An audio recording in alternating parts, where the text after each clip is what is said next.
Ito yung balita nun sa GMA, nakita ko lang din online kasi sumabog yung balita, ang daming nag-share. Maliban kasi sa maraming nag-share, marami ring nag-react.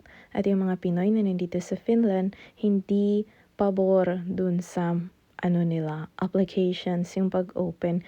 Kasi nga, dito pa nga lang marami nang nare-lay off at maraming nag-a-apply ng matagal na hindi nakakakuha ng trabaho. Nabasa ko rin naman yung article dun sa website ng GMA News at hindi nga naman nila na-mention yung mga sangkatutak na deductions dyan sa 100k na yan.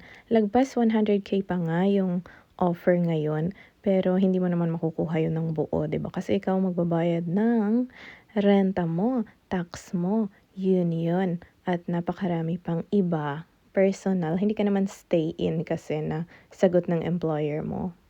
Pero sa history ng mga nakapunta na dito na mga Pinoy, tama din yung sinabi nila na pwedeng kunin yung pamilya, anak, asawa, mga ganon. Hindi po magulang ha, pang tourist visa lang sila.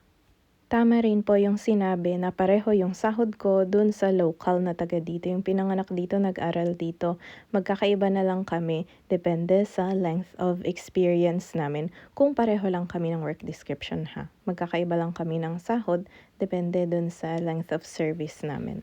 Nung mga assistant din kami noon, nag-aral din kami as nurse ulit sa University of Applied Sciences. Libre yon. Pero kasi nung time na yon, nakapag-work na kami dito ng mga 2 to 3 years, ganun. Tapos yung resident permit namin, mga 4 years na ganun. Nalagay ko din to kasi parang dumami rin yung mga nag-chat and yung friends na sabi rin nila na may mga nag-chat sa kanila tungkol dito nga sa applications. Opo, maraming open pero i-check nyo po ang DMW. Hindi yung i-message na lang kayo nung mga kung sino-sino sa messenger at magbabayad pa kayo para mag-apply. Pero dahil Pinas tayo, hindi naman natin maikakaila na maraming agencies sa atin para nito ideal.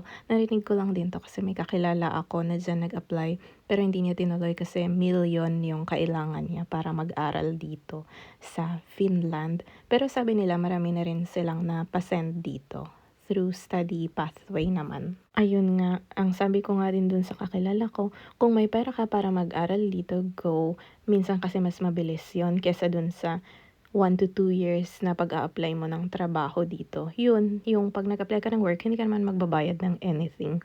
Mag-aaral ka ng language, syempre din online, ganun, bago ka pumunta ng Finland. Pero dun sa mga mag-aaral, napapasok dito as students, yun, ang alam ko mas mabilis yun. Pero may mga DIY din, hindi mo kailangan ng agencies. I-search mo na lang mismo yung website ng school, ganon. Ikaw mag-process. Ayun. Pero sabi ko nga ulit, yung mga hinanaing ng mga Pinoy na nandito na nakaranas na ng layoff or ng matagal na applications sa workplace. Kasi sa ibang place dito may hiring freeze pa nga.